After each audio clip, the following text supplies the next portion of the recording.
नफरत के व्यापारी।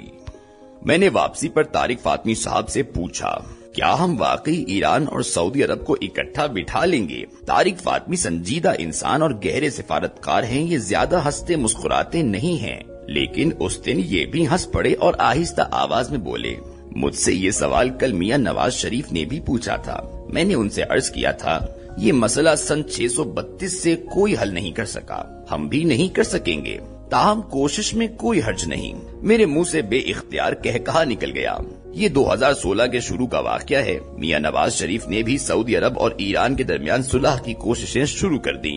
ये जनरल राहील शरीफ के साथ सऊदी अरब और ईरान के दौरे पर गए थे। मैं भी उस वफ्त में शामिल था। हम पहले सऊदी अरब गए, शाह सुलेमान और वली अहद के साथ मुलाकात हुई और हम उसके बाद ईरान में सदर हसन रूहानी से मिले। दौरा कामयाब रहा, लेकिन दीगर कामयाब दौरों की तरह इस दौरे का भी कोई नतीजा नहीं निकला था। मैंने रास्ते में तारिक फातमी साहब से ये सवाल पूछा था।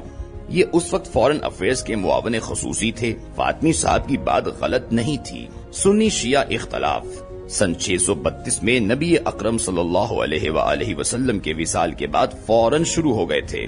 खिलाफत का मसला बना और ये मसला फिर तारीख बन गया। इख्तलाफ का दूसरा फेज फतह ईरान के बाद शुरू हुआ। हजरत उमर फारूक रजी अल्लाह तआला अन्हु के दौर में ईरान फतह हुआ। ईरान के बादशाह यज़दगर्द की 2 साहबजादियां मदीना मुनव्वरा लाई गईं।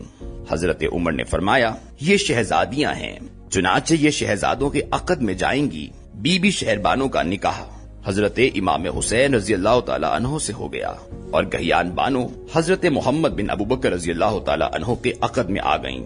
हजरत मोहम्मद बिन अबू बकर रजी अल्लाह तआला अन्हु की वालिदा हजरत अस्मा रजी अल्लाह तआला अन्हा थीं। ये हजरत अली रजी अल्लाह तआला अन्हु के बड़े भाई हजरत जाफर तैयार रजी अल्लाह तआला अन्हु की अहलिया थीं। जंगे मूता में हजरत जाफर तैयार रजी अल्लाह तआला अन्हु की शहादत के बाद हजरत अबू बकर रजी अल्लाह तआला अन्हु के अक़द में आईं। हजरत मोहम्मद बिन अबू बकर रजी अल्लाह तआला अन्हु पैदा हुए। ये अभी शीर खार थे कि हजरत अबू बकर रजी अल्लाह तआला अन्हु विसाल फरमा गए। हजरत अस्मा रजी अल्लाह तआला अन्हा ने उसके बाद हजरत अली रजी अल्लाह तआला अन्हु से निकाह कर लिया और यूं मोहम्मद बिन अबू बकर रजी अल्लाह तआला अन्हु ने हजरत अली रजी अल्लाह तआला अन्हु के घर में परवरिश पाई। और फतह ईरान के बाद गहियान बीबी से निकाह के बाद उनकी हजरत इमाम हुसैन रजी अल्लाह तआला अन्हु से एक और निस्बत भी हो गई। इन 2 रिश्तेदारियों की वजह से खिलाफत का तनाजा ईरान और अरब तक फैल गया। सानेहाए करबला के बाद बीबी शहरबानो ईरान हिजरत कर गईं। उनका मिजार तेहरान के मज़ाफात में रे के शहर में है। दूसरी तरफ हजरत इमाम हुसैन रजी अल्लाह तआला अन्हु और हजरत मोहम्मद बिन अबू बकर रजी अल्लाह तआला अन्हु की शाखें इमाम जाफर सादिक रजी अल्लाह तआला अन्हु में इकट्ठी हो गईं। इख्तलाफ का तीसरा फेज इमाम रजा रजी अल्लाह तआला अन्हु के दौर में शुरू हुआ। खलीफा हारून रशीद की एक बेगम अरबी और दूसरी ईरानी थी। खलीफा हारून रशीद का इंतकाल भी ईरान में हुआ था और ये मशहद में मदफून है। खलीफा ने इमाम रजा रजी अल्लाह तआला अन्हु को खलीफा बनाने का वादा किया था, लेकिन हारून रशीद के बाद अरबी और ईरानी माओ के शहजादों की लड़ाई हुई। मामून रशीद ने इमाम रजा रजी अल्लाह तआला अन्हु को शहीद कर दिया और यूं अरब ईरान खलीज में मजीद इजाफा हो गया और ये खलीज आज तक पाटी नहीं जा सकी।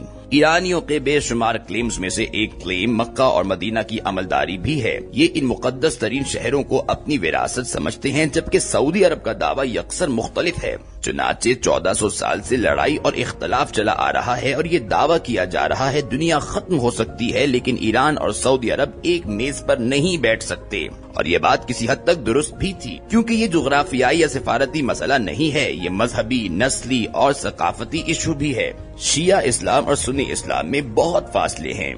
इनका इकट्ठा चलना आसान नहीं, लेकिन फिर 10 मार्च को चीन में दोनों मुल्क न सिर्फ एक दूसरे के साथ बैठ गए, बल्कि दोनों ने सिफारत खाना खोलने और सिफारती इख्तलाफात खत्म करने का ऐलान भी कर दिया और अब ईरानी सदर सऊदी अरब का दौरा शुरू कर रहे हैं। ये मेजर शिफ्ट है और पूरी दुनिया इस पर हैरान है। मैं आपको यहाँ ये भी बताता चलूं, ये मसला किसी मुसलमान हुक्मरान ने हल नहीं कराया, ये बीजिंग में सदर शी जिनपिंग ने हल कराया और सदर शी जिनपिंग मजहब पर यकीन नहीं रखते, लिहाजा हम इस तब्दीली को तब्दीली कह सकते हैं। हमें मानना होगा दुनिया बदल चुकी है। दुनिया में अब जंगें हल नहीं रही, अमन, मुज़ाकरात, एक दूसरे को अंडरस्टैंड करना और मिलकर साथ चलने से मसले हल हो रहे हैं। आप यूरोप की मिसाल ले लीजिए। दुनिया में 2 आलमी जंगें हुई और ये दोनों यूरोप में शुरू हुई थी और इनमें 10 करोड़ लोग मारे गए थे। लेकिन आज यूरोप में सरहदें खत्म हो चुकी हैं, करेंसी तक एक है और एक मुल्क के शहरी दूसरे और दूसरे के तीसरे में काम कर रहे हैं और किसी को किसी से कोई सरोकार नहीं। भारत और चीन के दरमियान भी 60 साल से लड़ाई चल रही है, लेकिन दोनों के तिजारती ताल्लुकात में भी मुसलसल इजाफा हो रहा है। भारत और चीन के दरमियान जून 2020 में लद्दाख में खौफनाक झड़प हुई थी। इसमें भारत के कर्नल समेत 20 फौजी हलाक हो गए थे। लेकिन इस झड़प के बाद दोनों मुल्कों में तिजारती ताउन दुगना हो गया। दोनों के दरमियान इस वक्त ट्रेड वॉल्यूम $135 बिलियन है। यूक्रेन के इशू पर रूस, यूरोप और अमेरिका के दरमियान खौफनाक इख्तलाफात हैं, मगर तिजारत और सिफारती ताल्लुकात जारी हैं।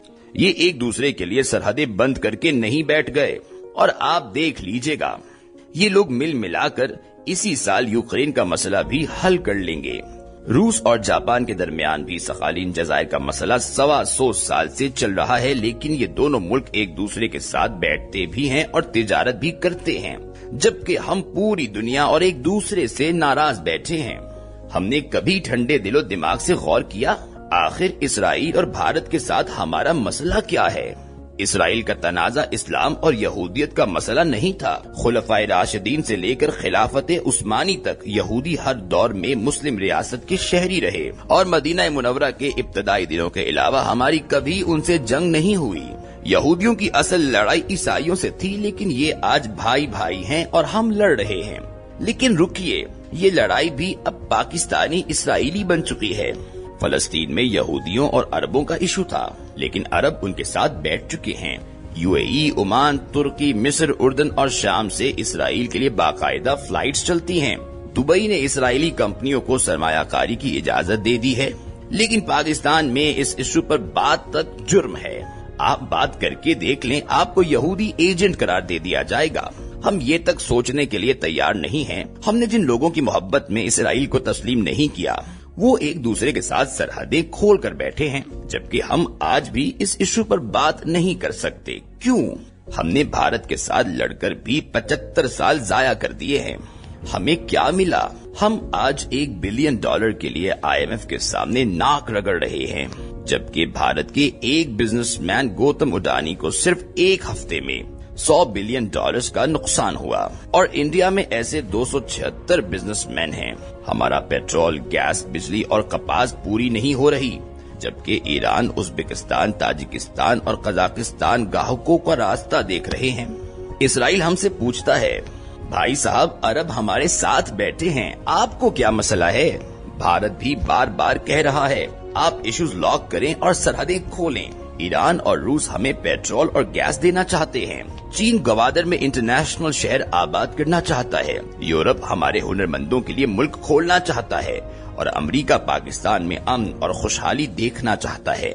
मगर हम पूरी दुनिया और अपने साथ मत्था लगाकर बैठे हैं, और हम अगर इस मत्थेबाजी में भी खुशहाल और मुतमईन हो जाते तो भी कोई इशू नहीं था।